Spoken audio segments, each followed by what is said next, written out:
Dollar. Yeah, America. America. Yeah. I'm Katherine from the US, and this is my husband Asa John from far west China. Usually our content focuses on China, but today we're going on a detour.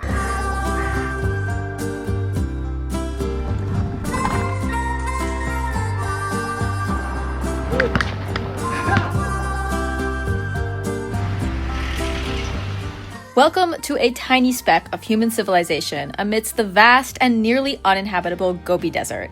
This is the China-Mongolia border, where two trade towns lie within just a couple kilometers of each other. From exploring the International Trade Mall to wandering through quiet, dusty villages, from attempting to chat with friendly kids to encountering fellow travelers. This is our journey through two completely different worlds, neighbors with only each other and absolutely nothing else in the middle of the endless desert. Welcome to the China-Mongolia border. This is a little city called Erlianhaote or Erlianhaote in Mongolian, and we're going to show you guys around this place real quick, and then we're actually going to go over the border and show you what's on the other side in Mongolia. So it's going to be really interesting to compare what both countries have done with their scrap of otherwise uninhabited desert land. I'm very intrigued. So the region we're in right now is called Inner Mongolia. It's basically the China-Mongolia border zone. So you see tons of shops like this selling Mongolian products. And to clarify, these are not imported from Mongolia, they are locally produced. If anyone's confused, about 20% of the population of Inner Mongolia is ethnically Mongolian people who are Chinese by nationality. People of the same ethnic group who speak the same language, but still, there's a huge desert in between. So I don't think we're going to be seeing the exact same foods in Mongolia. One thing we can be sure of is there will be a lot of meat and dairy products because there is not much arable land around here. It looks like a caterpillar. The milk caterpillar is not for me, but the beef jerky is top tier. 你在那儿有亲戚吗？还是去做生意啊？叫做牛肉干，培训牛肉干，牛肉干服务成。This was some of the best beef jerky we've tried yet on our journey, so we picked up a bag for the road. You might be wondering, with all the Chinese Mongolian product stores all over this place, are there any Mongolian products for sale? Okay, I finally found a place selling stuff that's actually from Mongolia and not from Inner Mongolia. Oh my gosh, the inside is designed like a yurt. That's so cute. It is all wool. Wool socks, wool gloves, wool hats, camel wool, cashmere, yak wool. Now that is one long sock. That is a long sock. And they have some little teeny yurts here. Mini yurts. 这是什么？这是个旗，蒙古族玩的那种旗。Aside from being a major point of trade with Mongolia, Erlianhaote has one other claim to fame, which is that dinosaur fossils were discovered here. As you make your way down the street, you are greeted with the interesting combination of Mongolian vibes and dinosaurs everywhere.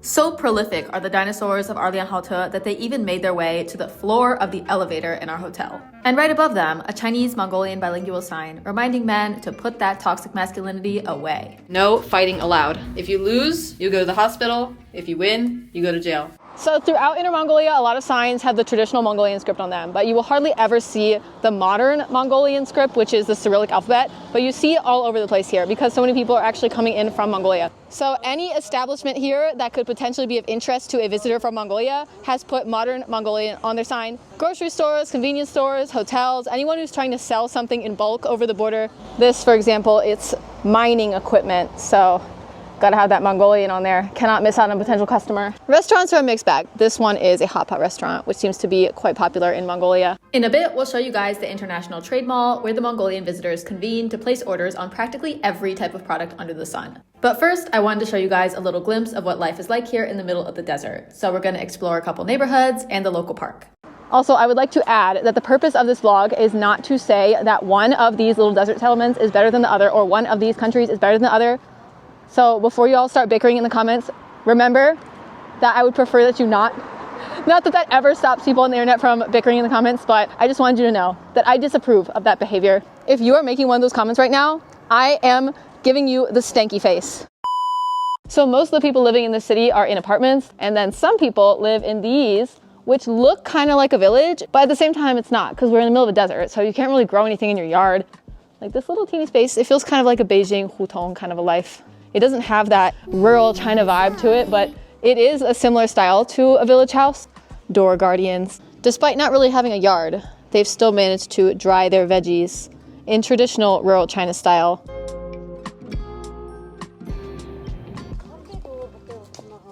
We have arrived in the park.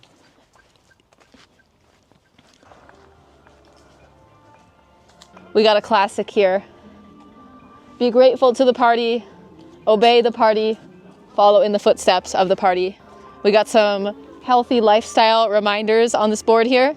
Oh, that's too many characters. I know they mean well putting this here, but realistically, someone going for a stroll in the park is not gonna stop and read all these characters, but they will look at the cute pictures over there. So just saying. So the thing about parks in China is that as you are exercising or doing your leisurely activity, they want to educate you about all these different topics. So over there it was about health, and this one is about national security.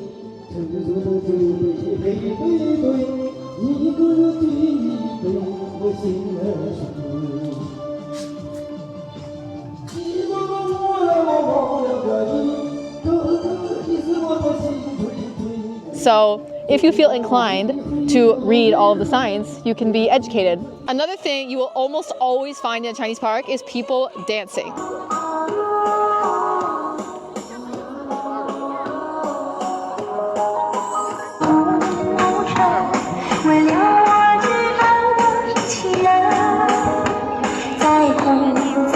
This park also comes with an elevated boardwalk thing, so you can stroll through the trees and feel like you're in a jungle, which is weird because we're in a desert. So I don't know how they got this many trees to survive here. Did they like ship in soil from somewhere else in the country? Like literally, how did they make this happen? But it's actually very lush, and you can completely forget you are in the middle of an inhospitable desert. They are beating the dust out of the turf on the soccer field. The desert life is real, guys. While we are indeed in an inhospitable desert cut off from the rest of human civilization, there are trucks, trains, and planes in this day and age, so it's possible to have just about anything you could have in the rest of the country. Of course, there are the usual packaged snacks and drinks that last forever, but you can also get things like crayfish and barbecue cheese durian. If anyone's curious about the local fruit selection,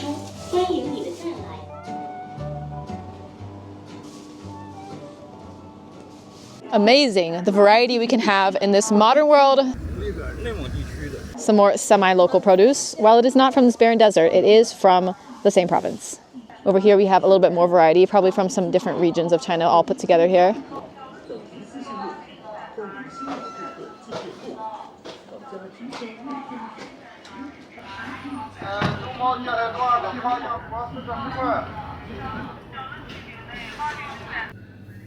It looks like a tortilla, but it's actually made out of dried milk.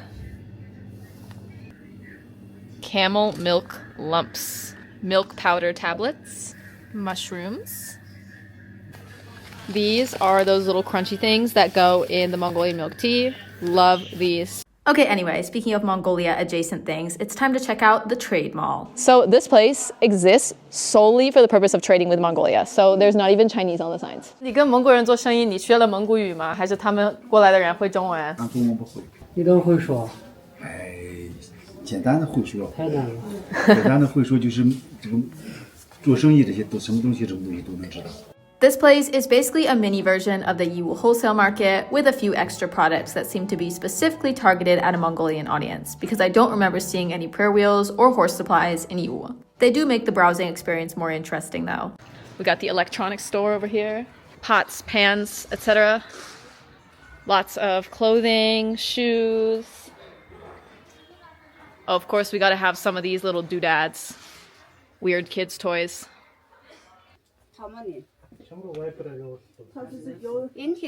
Business is underway. So while Chinese people are buying Mongolian hats and socks, Mongolian people are buying Chinese hats and socks. Medicine, sun protection gear, suitcases, mannequins, knickknacks, cowboy boots, even Christmas t-shirts. Just about anything you could possibly want is here. And once you've completed a busy day of perusing the selection and placing orders, there's a little amusement park right out the door. So right across the street from the Yiwu Mongolia mini version is Dinosaur Plaza. Oddly enough, Dinosaur Plaza does not have any dinosaurs.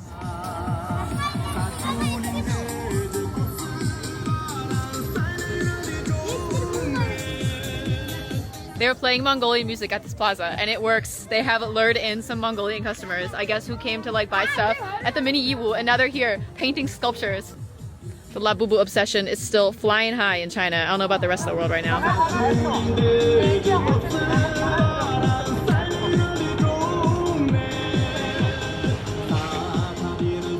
How cute is this? We have encountered another long-distance travel enthusiast. This is a guy traveling across the country in a yurt on wheels. 你走了多久了？3年。你是走路拉着这个车吗？对对对。这个厉害啊！有助力。哦。然后就是我在做蒙古包给那个印度。So if we ever feel tired going uphill on our bikes, I will just think about this bro pulling his entire yurt.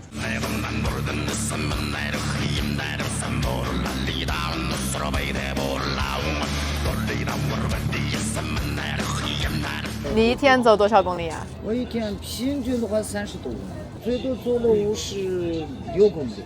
哦，徒步到四川，四川到拉萨了，然后拉萨到鄂尔多斯、成林，我就走了1万公里，再就把2个腿给揪开了，关节就不行。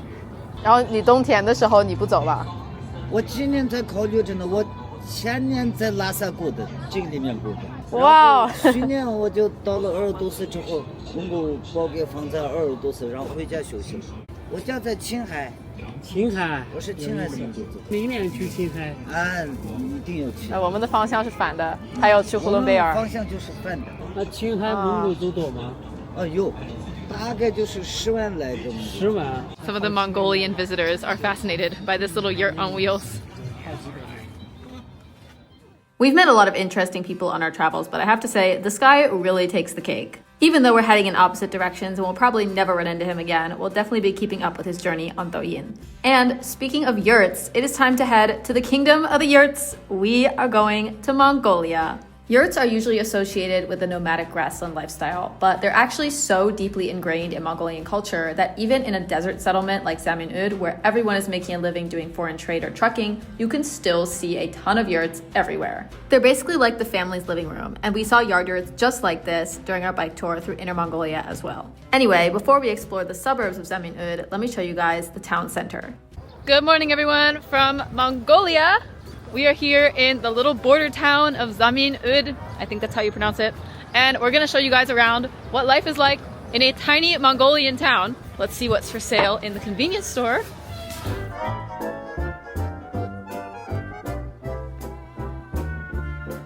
This one looks interesting. Fruity bussy. The selection of gummy creatures alone is very impressive. 这是韩国的呀。Guys, I'm so confused. Why? Mongolia, our neighboring country, but nothing from Chinese snacks, you know. I'm confused. All the Japanese and the Korean. Why? I don't know why. John is befuddled at the lack of Chinese snacks in this store. And you might be thinking, well, China doesn't have Mongolian food in its stores either, but Chinese foods are almost entirely domestically produced, even the ones from foreign brands like Oreo, and there are dedicated stores for imported products. I had heard that there are these Japanese and Korean convenience stores in the big cities in Mongolia, but I did not expect to see one in this tiny town. They just take whatever their existing supply chain is, whatever existing products that they would have stocked in Japan or Korea or wherever, and whatever is in that lineup is going to show up here in this random desert in Mongolia. So we're now in another convenience store, and again, there are no Chinese snacks, and John is shocked. It is all imported stuff. What is this? Kangaroo barbecue peanuts. Oh, these look good. Where is this from? Oh, this is from China. It's from Shandong. Okay, this one is very obviously Chinese. I recognize this immediately. Despite our proximity to the Chinese border, apparently Chinese snacks are not popular and only sell if they have an English label. This isn't the case for all Chinese products though. Hot pot mix, noodles, and various household items all showed up in their original packaging.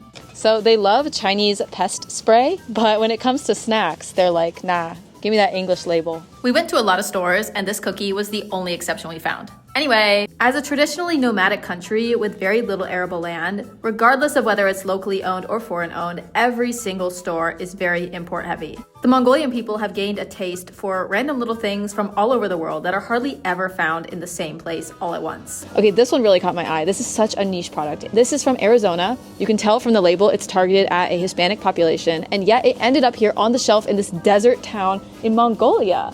Like, how did Mongolian people even realize they like to eat this? I've never even seen this, and I'm from the US. So interesting, guys. So interesting. We found our first local product. We're going through here with Google Translate, scanning all the labels, just trying to see where everything is from. Crunchy milk sticks. Possibly the long-lost cousin of these crunchy milk sticks we saw in Erlianhaote. We got a Mongolian sausage right here. I think we found a local product. What is this? What is it? We also have this lobster candy. Don't know why there's a lobster on it, because it does not contain lobsters, but yes, kind of interesting to see what few local products there are. I'm not trying to hate on Mongolia, by the way, before people in the comments get all mad. Like, there's nothing wrong with not having much arable land. That's just how the territory is. That's just how it is. So a big difference with the Chinese side of the border is that on the Chinese side, there are Mongolian characters on a lot of things, but here, there really are not any Chinese characters on anything. Even on the Chinese restaurant. Actually, if you don't look at a map, it's easy to forget this is the Chinese border at all. Heck, it might as well be the Korean border.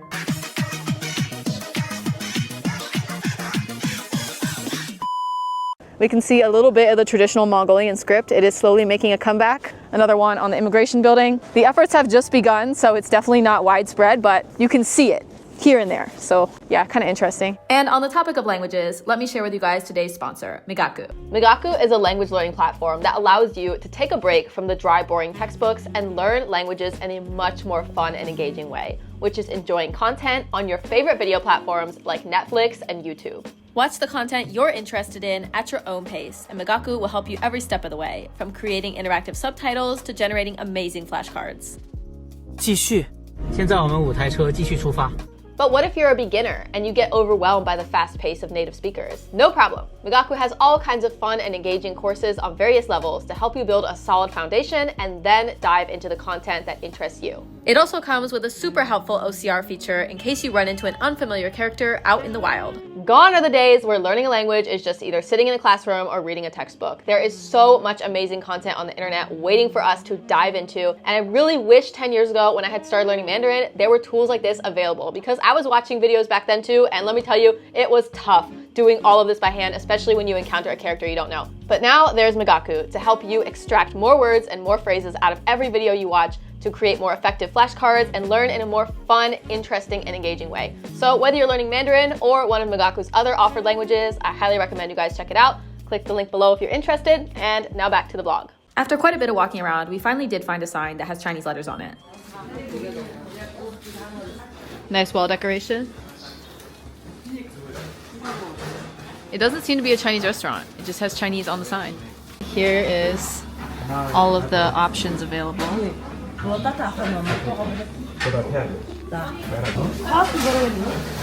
A girl over there seems not able to handle Mongolian cuisine and brought KFC over the border. While we didn't find a KFC in Zamin-Ud, there actually is no shortage of chicken. From the chicken and pizza joints around every corner to this crime against humanity we saw in a food truck. Chicken brick spinning on a pole. I love shawarma, guys, but that one was a little bit frightening. I'm not gonna lie, it was giving spam. Mongolia's harsh climate isn't exactly chicken friendly, and they aren't really a part of the traditional diet. But in recent decades, thanks to trucks and freezers, the humble chicken has barged its way into the Mongolian menu. Although chicken and pizza seems to have become staple cuisine here in Mongolia, we still wanted to try something a little bit more traditional. We had lunch at a restaurant called the Green Zhejiang. No, it's not a typo, that's actually what it's called. And despite the Americana appearance, it actually is a Mongolian restaurant. We ordered this sampler platter, and it was pretty solid. The combination of American baseball posters and Mongolian rap videos was definitely one of a kind. Although we are in this far-flung desert town that no one's ever heard of, TVs in public places were an interesting way for us to see what's going on in Mongolia. Not only did we catch this gem at the Green Zhejiang, we also saw a Mongolian wrestling match in the lobby of our hotel. It is the same Mongolian wrestling we saw in Inner Mongolia and the same wrestling we just saw 5 minutes ago in the park. The music they're playing to go with this is an interesting choice. Even more fascinating to me than the top-tier entertainment in the lobby was the exterior of the hotel. It's made of fake wood. Mongolia as a whole is a very wood-scarce country, especially in the Gobi Desert, and yet the residents of Zamin-Ud so deeply long for wood that you can actually see fake wood paneling on a lot of buildings. And alongside the fake wood, there is also quite a bit of real wood. It's very interesting because right across the border in China, you will not find a single wooden house in this region. Like, why so much wooden architecture when we're somewhere that is so woodless? I wonder if they got it from Russian influence maybe? Like, how far away did these logs come from? So aside from the fake wood architecture, this place actually feels a lot more like a desert than Erlianhaote does because there are sections of sand that have not been covered with stuff. Like in Erlianhaote, they have basically sidewalks or trees or shrubbery or something covering all of the land so you can't see what it originally used to be. But here, you are reminded every direction you look that this is a desert. This is a very deserty desert that does not support like any life at all. This is the most greenery you will find in this entire place. There is a moose. This is the main square of the park. There is a statue of a guy riding a horse. And there is what is probably the Mongolian national anthem right here. And that's about it. It's a pretty tiny little park, but it is cozy nevertheless. The rare sight of a greenhouse. Nothing growing right now though. Looks like they harvested whatever was growing in here. And here is the fresh vegetable selection if anyone's curious. Unfortunately, it's hard to tell which of these are from Mongolia and which ones are imports because we can't really talk to the shopkeeper. That being said, there are a few English words that are universal. America. I'm from America. In America. Yeah, America. The longest English conversation we had with the local was with this guy, and he was really nice, but tragically, he was in a car about to go to China, so we didn't get a chance to hang out with him any longer than this. It's Mongolia. Neighbors. Yeah. It's neighboring us. A long history. Yeah. We also had a pretty good conversation with the owner of a grocery store, and although she didn't know much English, she really put her heart into it. No, No China. no China. In Korea. Bulgaria. Europe. Oh, Bulgaria. Fruits. She's from America. America. Oh, okay. Zamin-Ud. Okay, welcome my shop. Thank you. Thank you. Do you know America? America. Your English is very good. Okay. Very good. Yanzi. She loves the high five. Don't get me wrong, I don't think by any means that anyone here is obligated to talk to us in English. We were content to just walk around silently all day long. But it was nice to be able to have a conversation with a couple of locals. Handsome. Beautiful. How are you? Are you a student? No. Yes. Yes, student. Yes. Anyway, we've pretty much milked the town dry at this point. We've been in like 3 circles around this place. It is time to head to the suburbs. The children are frolicking. Anytime we're traveling in random places, Aeston loves to join the locals for a game of basketball, but it's always been in China up to this point, so I don't know how it's gonna work here in Mongolia, but he's in there. Amazing. Behind me we have the basketball court, and right here there is some exercise equipment that looks exactly like the exercise equipment that is all over rural China. Indeed, it is from China. Stop it. Well, you look at all of the wood everywhere. Wood fence, log cabin, wood house, more wood here. So it looks like people in this rural area don't have tap water. There's a water collecting station here.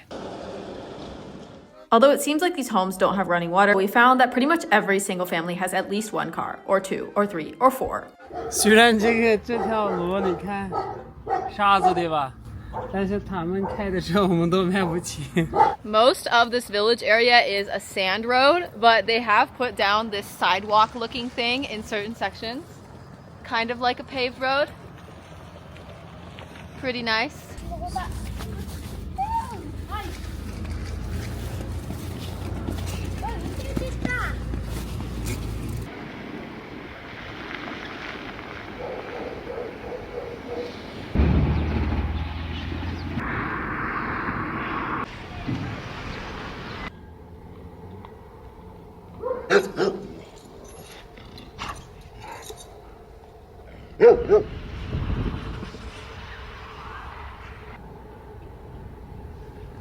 We just now noticed that the yurts don't just go on the sand, they have a designated concrete circle to pitch the yurt tent on.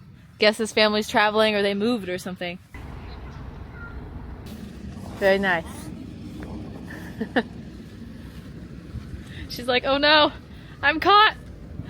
So something I find really interesting about the Mongolian side is that every single house is so different, from the shape to the structure to the materials it's made out of to the color. They all have their own really unique character, and I feel like that's not really the case on the Erlianhaote side. Like the houses all kind of look the same, but here every single house is completely different. So it definitely makes it more interesting to walk around in this place. This one's interesting. Look at the Barbie pink walls. They even customized their little fence here to add some pink. How are you? Hello, hello. Yes, America. Mongolia? Mongolia? Yeah. What's your name? Isajan and Katherine. His name is Katherine. I name Hangai. Hangai. Nice to meet you. I name dollar. Dollar. I don't have. Sorry.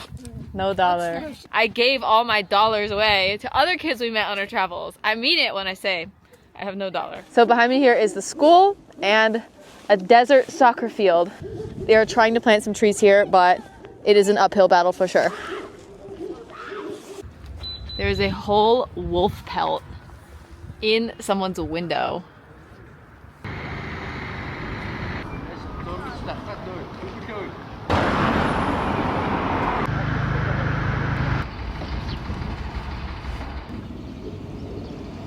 I have just made a very fascinating discovery. Right here next to this construction site, there is an abandoned Tibetan Buddhist temple. These are the sad remains of prayer wheels that you spin to release prayers into the atmosphere. They have an outer husk with Tibetan written on it, and I thought that was the prayer. This is the prayer. It has innards. But don't be sad, guys. There's a new one literally right behind it. I don't know what the story is, why they abandoned this and then just moved right there. This is what a prayer wheel is supposed to look like. A lot of them are kind of caught. I don't know, like the desert sand jammed up the gears or something. This is what a prayer wheel actually looks like. People have left all sorts of little doodads as offerings over here. What can I say, y'all? The Mongolian people love their yurts. Even in the temple, there is a yurt. Here is the main temple building. Here is the temple. Hello. Oh my gosh, there's a guy there. My bad. Here are more little things that they have left as offerings.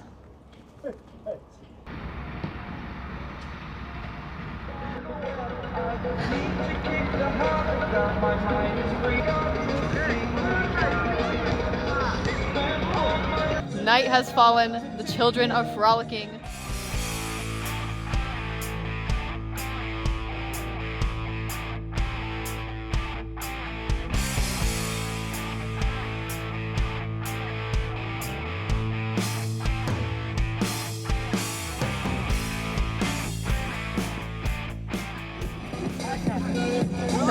Very good. It is so refreshing to see children frolicking outdoors instead of being in front of a screen. You play guitar? Oh, very nice. Good boy. We have now arrived at what looks to be a school. Asajon met some kids in the schoolyard and despite the huge language barriers, somehow convinced them to bring us inside to see what a Mongolian school looks like. Since we saw kids playing in the yard and it was almost dark, we thought school was out, but it actually turns out that many schools in Mongolia operate on shifts due to limited classroom resources. The kids in the yard were probably from the early shift, and the ones in class when we came in were the late shift. The fact that we were allowed in the school while class was in session was really surprising to us, since in China, schools have gates and security guards, and you can't come inside without prior invitation. Goodbye! Thank you so much. Thank you, goodbye. Good idea. Check that out. It's our bro, Genghis Khan.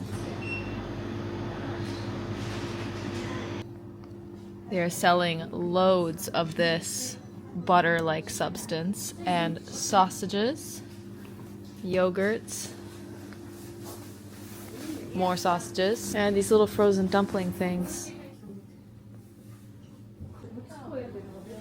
Found some more local snacks. These little crispy cookie-looking things. This whole rack all looks like local snacks, which is cool.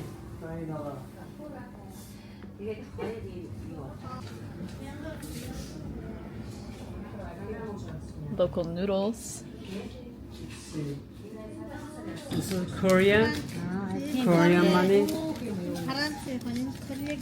Asedon is showing the grocery store owner our foreign money collection. It's not an intentional collection, it's just when I leave a country I'm too lazy to exchange the bills, so they just keep stacking up. And it was right outside the village grocery store that we had our final encounter of the evening. This lovely gentleman who forgot he was wearing a whole American flag on his sleeve. America.